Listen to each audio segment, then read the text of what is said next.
So somebody told me today that some man over the phone or something online or over the phone killed the daughter or the child in front of the mother. I don't know if it was on the phone or what, but anyway. And the motive, I guess, was revenge. That's what it looked like. And so I don't know if it's real news, but I guess it is. And if it is real news, then it's probably revenge. And that revenge goes back to any kind of revenge is wrong. Vigilante revenge is wrong. Revenge takes you down a path of no return, right? Vengeance, revenge. I didn't really watch the Batman movie in detail. I did watch it, but I really wasn't able to focus on it. But evidently at the end, because they said, "Who are you?" He said, "I'm vengeance, Don't repay evil for evil. God will repay. But if you take vengeance yourself, God won't work." So a lot of times people take vengeance or revenge, and then God has to get them. If you take vengeance or revenge, then God's going to have to take it out on you because you already did it.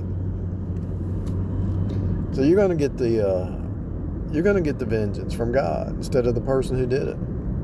And so the vengeance that you tried to put out there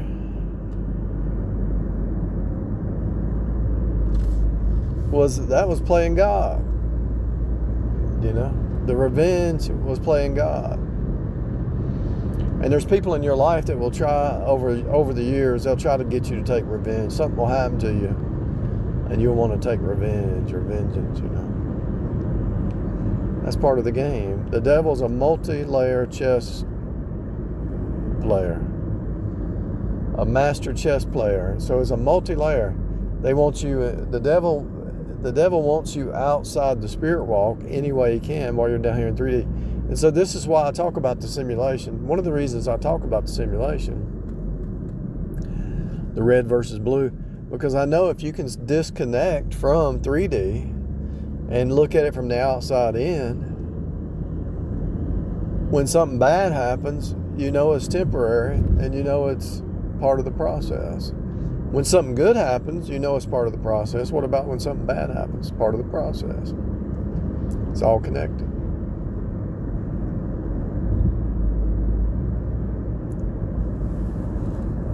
If God allows the devil to use one of his minions to cause harm or damage or pain, God allowed that door to open for a reason, to bring you back to himself and to clear that evil heart, to cleanse that evil heart.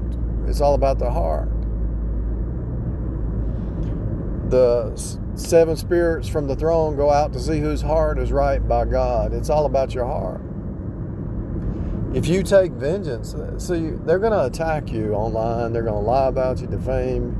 They're going to say all manner of evil against you, just like they did Jesus. And is the servant greater than the master? They're going to I actually saw this one time, and imagine this on a fractal level. I had this lady up the street a long time ago. I don't know how long ago it was. But she was living with her boyfriend, and she was out mowing yards to make a living. And she says, "Can I use your bathroom?" I said, "No."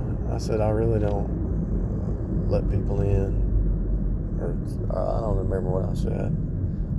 I might have said, "I'm leaving right now," or something. Or I can't remember exactly how I got rid of her on that. But I did. Then she came back a month later wanting to mow the yard. I said, "Yeah, you can mow it. $20. Back then, $20 was pretty good. It's a small area.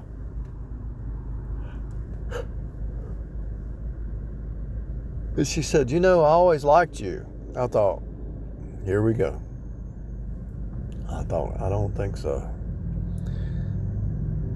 And then I pretty much rejected her right there, and I just didn't get her. She didn't come back to mow the yard. I pretty much rejected her, and she didn't come back to mow the yard. And I did it. I wasn't mean about it. I was just nice about it. And so a week later, after that, there was a bunch of people out in the front yard mad at me. She had told some people that I said a prejudiced comment, which I never did, and she had them all out in the street, like 20 people, ready to hurt me. I just called the police. I thought, what is this about? They said, you said. I said, no. What are you talking about? And who told you that? Who told you I said that? And then one of them said, we know you said it because what's her? And I thought, okay, so she got rejected, so she wanted to get revenge. So she had a lot of people believing a lie, coming after me. And so not only did I see that with somebody mowing the yard, but I also saw it in school, I saw it in college, I saw it on jobs, where people would make up a lie, make up a story. I saw it in friends and families and in-laws and outlaws. Somebody would make up a lie and actually, I don't know if they did it on purpose or their mind was so corrupt they believed they had their own imagination. They believed some lie. She might have had a mental problem where she believed her own lies.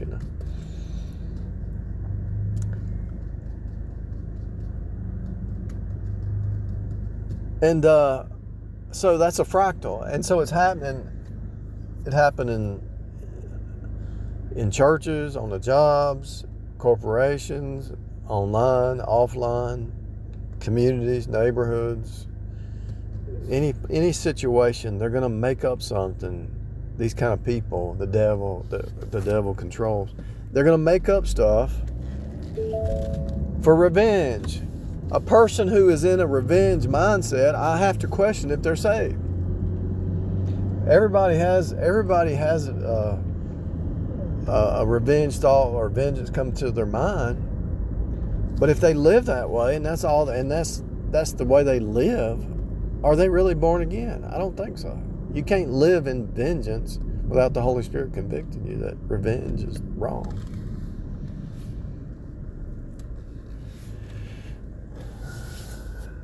There's many times I could have took vengeance and probably escaped the consequences, but I know I couldn't escape the consequences with God. So I didn't. So I never did. And I didn't really want to. I mean, you might have that thought and you say, well, God takes care of that. And when you're in a state of vengeance, now really think about this. When you're in a state of revenge or vengeance, your world is small. Your world is very small. And I notice that with a lot of people. Their world is so small that all they're worried about is what's happening right around them, like within 5 feet, or the 5 people around them that they're dealing with, or the 2 people. Their reality is so small. Their little church or their little whatever it is, it's such a small mindset. No wonder they think that way, because they're not thinking they're thinking in a scarcity mindset. They're not thinking in abundance. Their little circle is so small. And that's what happens to narcissists, and the narcissistic system wants your circle to be so small, and then either isolate you or shut you up and get you dependent on some fake person, and that person messes with you and messes you up pretty bad. And so what's happening is you learn through life, always have a backup plan, and don't put all your eggs in one basket. Don't put all your eggs in one basket, because they can pull the rug out from under you at any moment, and they will. It's a spiritual warfare going on.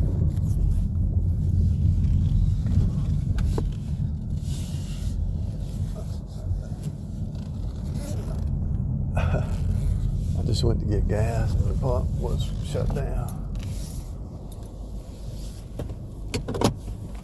I wasn't even gonna go down this route, but it's so important. So the data points of a person who's in revenge, the biggest data point is they don't have options in their mind, and they think that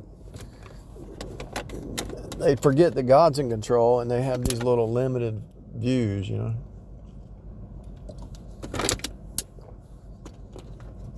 It's really a trip.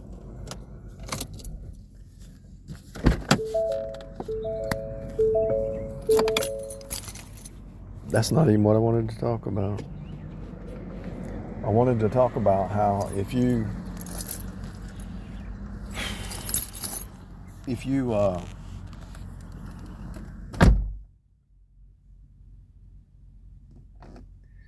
can see that as a holographic projection, then when something does happen, you can look, you say, well, this too shall pass. It's temporary. In 5 years, it won't even matter. In 10 years, it won't even matter. In eternity, it definitely won't matter. That's why I talk about the hologram, because I know it'll set you free. If you can see the script playing out, it'll definitely set you free.